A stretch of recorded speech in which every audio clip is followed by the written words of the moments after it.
इन पुत्रन के शीश पे वार दिए सुत चार, चार मुए तो क्या हुआ जीवत कई हजार। ये बचन साहिब कमाल साहिब श्री गुरु गोबिंद सिंह जी ने मुक्तसर दी आखिरी जंग फतेह करन उपरंत तख्त श्री दमदमा साहिब तलवंडी साबो की वाली धरती ते एक प्रश्न दे दिते गए उत्तर वजों कीते। साहिब कमाल साहिब श्री गुरु गोबिंद सिंह जी की महिमा अपरंपार है। आपने पिता साहिब श्री गुरु तेग बहादुर जी के गृह विखे माता गुजरी जी की कुखों पोह सुदी 7ਵੀਂ संमत 1723 बिक्रमी ਨੂੰ पाटली पुत्र बिहार, जिसनों हुण असी पटना साहिब कह के संबोधन करते हाँ, पावन स्थान ते अवतार धारिया। साहिब कमाल साहिब श्री गुरु गोबिंद सिंह जी अपने पिता जी के हुक्म के अनुसारी सन। पिता जी दूरअंदेशी सन। आपने वक्ती नब्ज नूं पछाणदे होए अपने परिवार नूं श्री आनंदपुर साहिब विखे पुजण दा हुक्म जारी करता। साहिब श्री गुरु गोबिंद सिंह जी अपने माता जी, अपने दादी जी ते अपने मामा जी समेत कुछ होर सिंह भी नाल सन। अपने मद्र देश आनंदपुर साहिब विखे पुज गए। आनंदपुर साहिब की धरती वो पावन धरती है जिथे साहिब श्री गुरु तेग बहादुर जी ने माता नानकी जी की याद दे विच संमत 1722 बिक्रमी नूं श्री आनंदपुर साहिब नगर वसाया सी। साहिब श्री गुरु गोबिंद सिंह जी उस पावन धरती नूं बहुत ज़्यादा सत्कार दिंदे सन। यही वो धरती है जिथों साहिब श्री गुरु तेग बहादुर जी ने हिंदू धर्म की रख्या लई, तिलक जन्नू की रख्या लई पंडित कृपा राम जी की फरियाद नूं सुन के दिल्ली चांदनी चौक विखे कुर्बानी देने का निर्णय लिया सी। बाल गोबिंद राय जी 9 साल की अवस्था सी। संमत 1732 का वाकया है। अपने पिता जी नूं दिल्ली चांदनी चौक विखे धर्म की रख्या लई कुर्बानी देने लई भेज दिता। साहिब श्री गुरु तेग बहादुर जी अपने 3 सिखां भाई मती दास जी, भाई सती दास जी, भाई दयाला जी तिन्हां दे समेत अपनी कुर्बानी दे के धर्म की रख्या कर गए। साहिब कमाल साहिब श्री गुरु गोबिंद सिंह जी गुरगद्दी दे वारिस हो गए। अपने पिता जी की शहादत उपरंत आप जी ने यह निर्णय लिया कि हुण जुल्म का टाकरा करन लई जुरत पैदा करनी पएगी।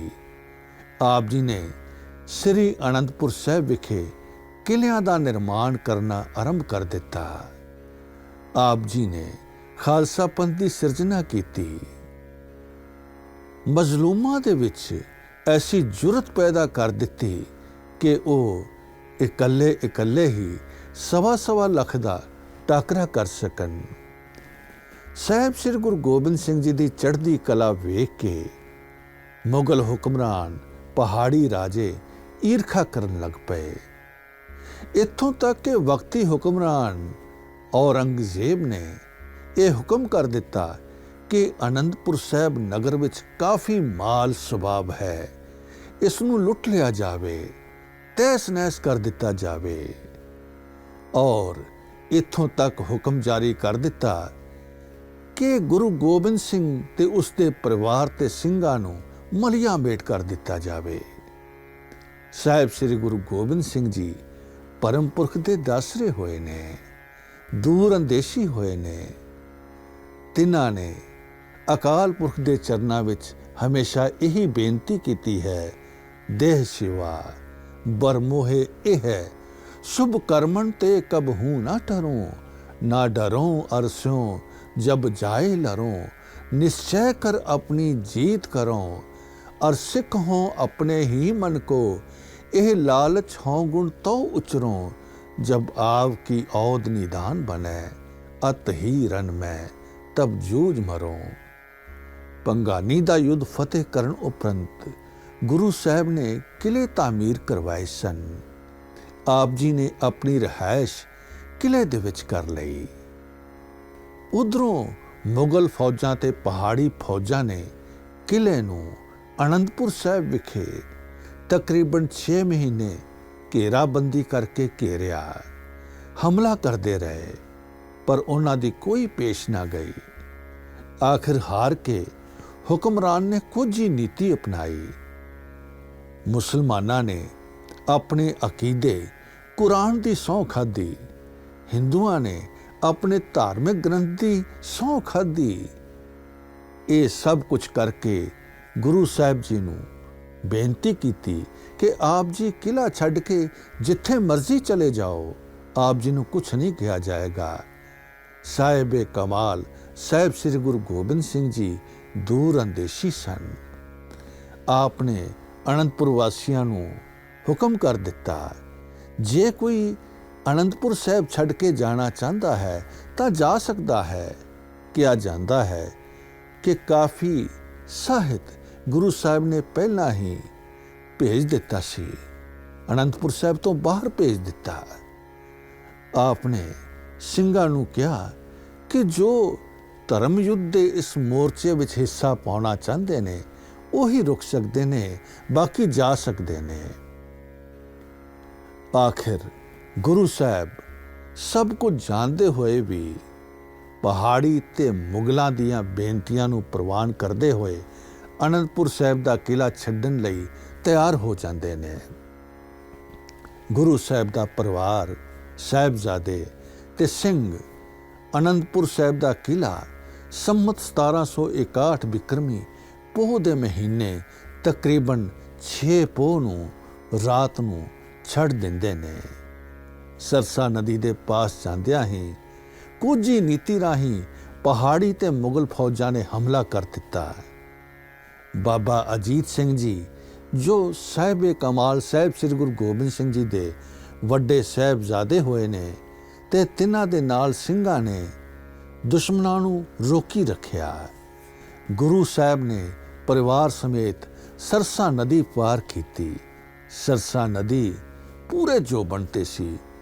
किया जाता कि बरसातां दे दिन सन और सरसा नदी चढ़ी हुई सी। गुरु साहब ने परिवार ते ਸਿੰਘਾਂ समेत सरसा नदी पार की है। गुरु साहब सरसा नदी पार करके नितनेम अनुसार श्री आसा जी दी वार दा कीर्तन करते ने। उधरों साहिबजादा बाबा अजीत सिंह जी वैरियां दे दल नूं वार कर करके वीरता दे नाल रोकी रखते ने। गुरुद्वारा परिवार विछोड़ा वाला स्थान है। ये प्रतीक है कि इत्थे गुरु परिवार खेरू खेरू हो गया। गुरु साहब जी दे महल माता सुंदरी जी, माता साहिब देवा जी, भाई मनी सिंह जी, इन्हां ने दिल्ली वाल नूं रुख कर लिया। माता गुजरी जी, 2 छोटे साहिबजादे बाबा जोरावर सिंह जी ते बाबा फतेह सिंह जी, तिन्हां नूं गुरु घर दा रसोईया गंगू अपने पिंड खेड़ी सहेड़ी लै जांदा है।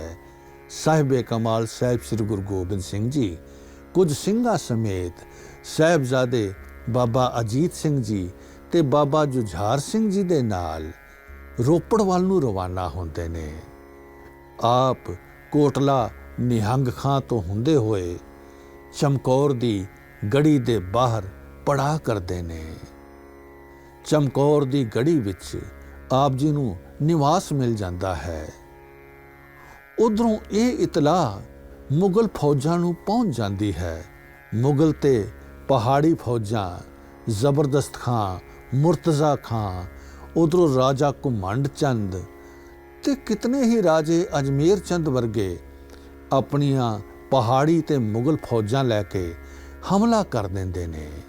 इतिहास अनुसार जिक्र है कि तकरीबन 10 लाख के करीब मुगल ते पहाड़ी फौजां सन। इधरों ਚਮਕੌਰ ਦੀ ਗੜੀ ਵਿੱਚ ਮੋਰਚਾਬੰਦੀ ਕੀਤੀ ਹੈ। ਦਸਮੇਸ਼ ਪਿਤਾ ਸਾਹਿਬ ਸ੍ਰੀ ਗੁਰੂ ਗੋਬਿੰਦ ਸਿੰਘ ਜੀ, ਤਿੰਨਾਂ ਦੇ ਦੋ ਵੱਡੇ ਸਾਹਿਬਜ਼ਾਦੇ ਬਾਬਾ ਅਜੀਤ ਸਿੰਘ ਜੀ, ਬਾਬਾ ਜੁਝਾਰ ਸਿੰਘ ਜੀ ਤੇ ਹੋਰ ਨਾਲ 40 ਸਿੰਘਾਂ ਨੇ। ਬੜੀ ਬੀਰਤਾ ਨਾਲ ਸਿੰਘ ਮੈਦਾਨੇ ਜੰਗ ਵਿੱਚ ਜੂਝਦੇ ਨੇ।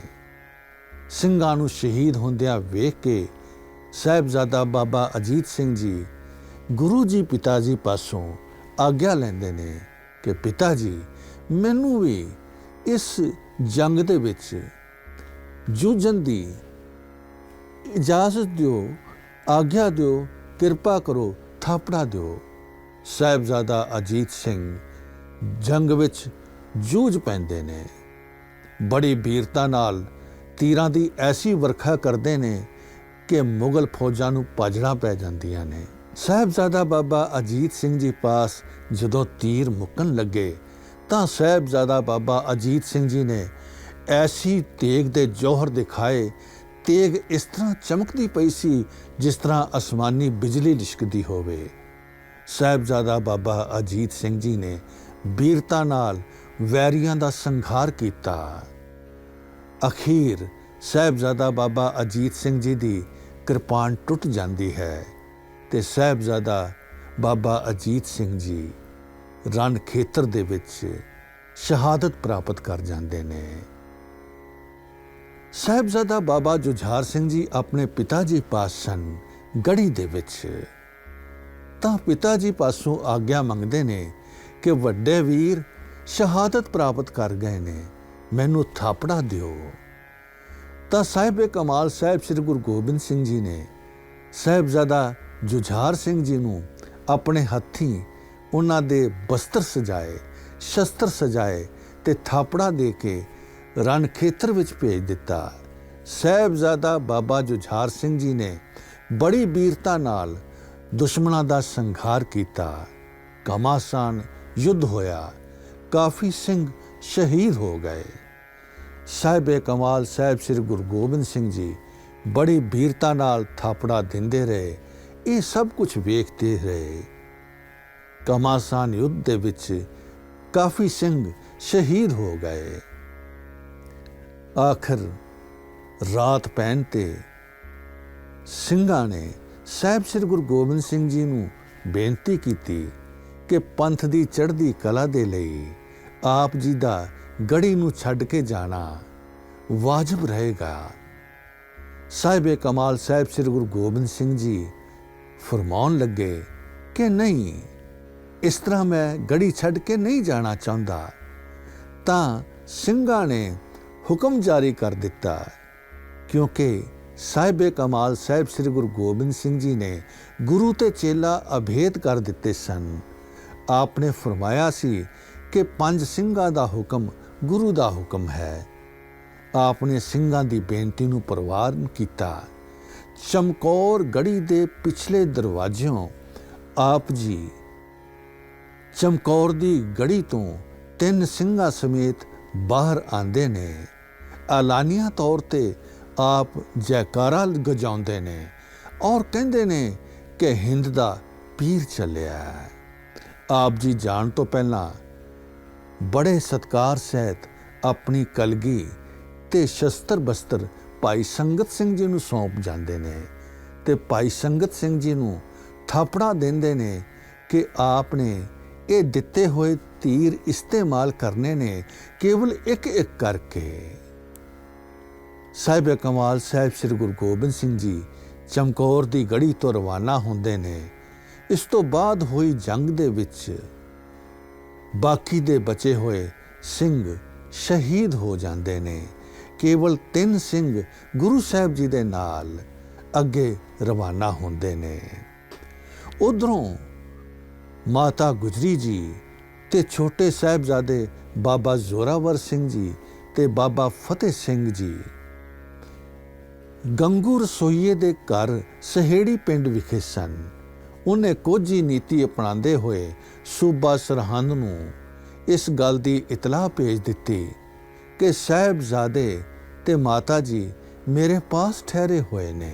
ਸੂਬਾ ਸਰਹੰਦ ਨੇ ਅਹਿਲਕਾਰਾਂ ਨੂੰ ਹੁਕਮ ਦਿੱਤਾ ਤੇ ਅਹਿਲਕਾਰ ਮਾਤਾ ਗੁਜਰੀ ਜੀ ਤੇ ਛੋਟੇ ਸਾਹਿਬਜ਼ਾਦਿਆਂ ਨੂੰ ਗ੍ਰਿਫਤਾਰ ਕਰਕੇ ਰਾਤ ਮੋਰਿੰਡੇ ਥਾਣੇ ਵਿੱਚ ਰੱਖਦੇ ਨੇ।